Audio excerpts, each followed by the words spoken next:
കർത്താവായ യേശുക്രിസ്തുവിൻ്റെ നാമത്തിൽ എല്ലാവർക്കും ക്രിസ്തീയ വന്ദനം അറിയിക്കുന്നു. ദൈവവചന ധ്യാനത്തിലേക്ക് പ്രാർത്ഥനയോടുകൂടി നമുക്ക് പ്രവേശിക്കാം. ദൈവം നമ്മെ എല്ലാവരെയും അനുഗ്രഹിക്കട്ടെ.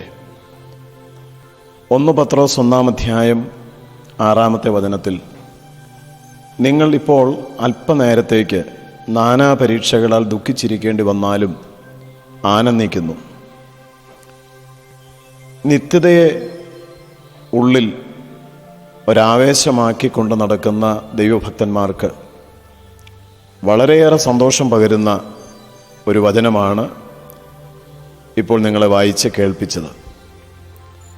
യഥാർത്ഥ ക്രൈസ്തവർ ഈ ലോകത്തിൽ നാനാവിധമായ പരീക്ഷകളിലൂടെ കടന്നു പോകുന്നവരാണ്.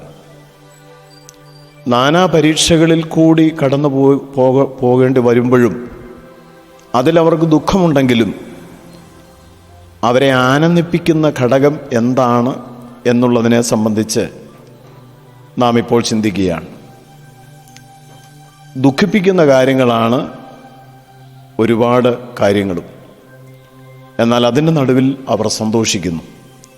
അതിൻ്റെ കാരണം 5-ാം വാക്യത്തിൽ പറഞ്ഞിരിക്കുന്നു, ക്ഷയം, മാലിന്യം, വാട്ടം എന്നിവ ഇല്ലാത്തതായ ഒരവകാശത്തിനായി തന്നെ നിങ്ങൾ വീണ്ടും ജനിച്ചിരിക്കുന്നു. ഈ കാഴ്ചപ്പാടുള്ളിൽ കയറിയ ഭക്തന്മാർക്ക് നാനാ പരീക്ഷകൾ ഒരു വിഷയമല്ല, നൊടി നേരത്തേക്കുള്ള ലഘുവായ കഷ്ടം എന്നൊക്കെ അവരതിനെ വിളിക്കും. അപ്പോൾ തന്നെ അവരതിനെ അതിലാനന്ദിക്കുന്നു. ഈ കാഴ്ചപ്പാട് സഭകളിൽ ഉണ്ടായെങ്കിൽ മാത്രമേ കർത്താവിൻ്റെ വരവിനെക്കുറിച്ചുള്ള പ്രത്യാശ തിങ്ങുന്ന ഹൃദയവുമായിട്ട് നമുക്ക് ജീവിക്കുവാൻ കഴിയുകയുള്ളൂ. ദൈവവചനം പഠിക്കുന്നവർക്ക് ആ കാര്യങ്ങൾ നന്നായിട്ട് മനസ്സിലാക്കുവാനായിട്ട് സാധിക്കും. പത്രോസ് അപ്പോസ്തലൻ ലേഖനം എഴുതുമ്പോൾ ആ ജനത്തിൻ്റെ അവസ്ഥ അത്ര സുഖകരമായ ഒരവസ്ഥയല്ലായിരുന്നു. ഒന്ന്, അവർ നാനാ പരീക്ഷകളാൽ ദുഃഖിച്ചിരിക്കുന്നവരായിരുന്നു.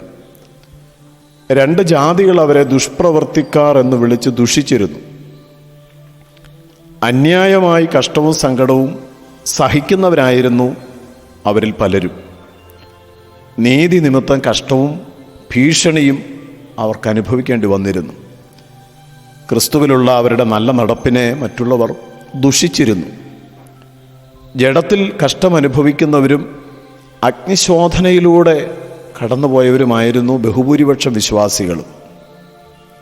മാത്രമല്ല, ഇതിനു പുറമെ കള്ളപ്രവാചകന്മാരുടെയും ദുരുപദേഷ്ടാക്കന്മാരുടെയും ആക്രമണങ്ങൾ അവർക്ക് നേരിടേണ്ടതായിട്ട് വന്നിട്ടുണ്ട്. ഇങ്ങനെയുള്ള ഒരു സമൂഹത്തോട്, വിശ്വാസ സമൂഹത്തോട് പൗലോസ് പറയുന്നത് തീർച്ചയായും അവരിൽ എത്രമാത്രം ആവേശം ഉണ്ടാക്കി കാണും എന്നുള്ളതിന് യാതൊരു സംശയവുമില്ല. മേൽപ്പറഞ്ഞ അനുഭവങ്ങൾ ആശ്വാസപ്രദമായിരുന്നില്ല. എന്നാൽ അതിൻ്റെ നടുവിലും അവരെ ആനന്ദിപ്പിച്ചത്, അവരെ സന്തോഷിപ്പിച്ചത് നിത്യതയെക്കുറിച്ചുള്ള ദർശനം ആയിരുന്നു എന്നുള്ളത് സ്ഥാപിക്കുവാൻ വേണ്ടിയാണ് ഈ കാര്യങ്ങൾ ഇവിടെ പ്രസ്താവിച്ചത്. നിത്യതയെക്കുറിച്ചുള്ള ദർശനം അകത്ത് കയറിയാൽ, നിത്യതയുടെ വെളിച്ചത്തിൽ ജീവിക്കുവാൻ ആരംഭിച്ചാൽ, അങ്ങനെയുള്ള വ്യക്തികൾക്ക് ഈ ലോകം കൊടുക്കുന്ന നിന്ദകളും ലോകത്തിൽ നിന്ന് ലഭിക്കുന്ന അവഗണനകളും ലോകത്തിൽ അവർക്കുണ്ടാകുന്ന കഷ്ടങ്ങളും സാരമില്ല എന്ന് എണ്ണുവാൻ പ്രേരിപ്പിക്കുന്ന ഘടകമാണ്.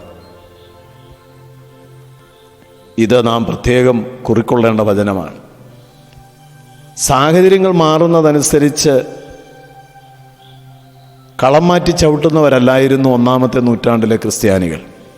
പ്രാർത്ഥിച്ച് ഒരു കാര്യം നടന്നില്ലെങ്കിൽ പിന്മാറിപ്പോകുന്നവരല്ലായിരുന്നു അവർ. സഭയിൽ നിന്ന് ഏതെങ്കിലും നിലയിലുള്ള തിക്താനുഭവങ്ങൾ വന്നാൽ അടുത്ത സഭ ചാടിപ്പോകുന്നവരായിരുന്നില്ല അവരാരും. നേതാക്കന്മാരുടെ ജീവിതത്തിൽ അമാതൃക കാണുമ്പോഴും വിശ്വാസത്തിൻ്റെ നായകനും പൂർത്തി വരുത്തുന്നവനുമായ യേശുവിനെ നോക്കിക്കൊണ്ടായിരുന്നു അവരുടെ ജീവിതയാത്ര. അതുകൊണ്ട് അവരുടെ സന്തോഷത്തിന് ഒട്ടും ഭംഗം വന്നില്ല, പ്രത്യാശയ്ക്കൊട്ടും ഭംഗം വന്നില്ല. അവരിലുള്ള പ്രത്യാശയെക്കുറിച്ച് ചോദിക്കുന്ന ആരോടും ശരിയായ ഉത്തരം കൊടുക്കുവാൻ തക്കവണ്ണം പ്രാഗൽഭ്യമുള്ള ജീവിതം അവർ നയിച്ചിരുന്നവരാണ്. അന്ത്യകാലത്ത് ജീവിക്കുന്ന നമ്മുടെ അവസ്ഥയോ? നാം ചിലപ്പോൾ ആത്മീകരാണ്, ചിലപ്പോൾ ജഡികന്മാരാണ്, ചിലപ്പോൾ അനാത്മീകരാണ്. സഭാമധ്യത്തിലും 10 വിശ്വാസികളുടെ മുമ്പിലും ഭക്തിയുടെ വേഷം ധരിച്ചുകൊണ്ട് നാം നിൽക്കും. രഹസ്യജീവിതത്തിലും ഭവനത്തിലും വ്യക്തിപരമായ ഏതെങ്കിലും വിഷയങ്ങളിൽ ഏർപ്പെടേണ്ടി വരുമ്പോഴും നമ്മുടെ ജഡമനുഷ്യൻ്റെ തനി സ്വഭാവം നാം വെളിപ്പെടുത്തും.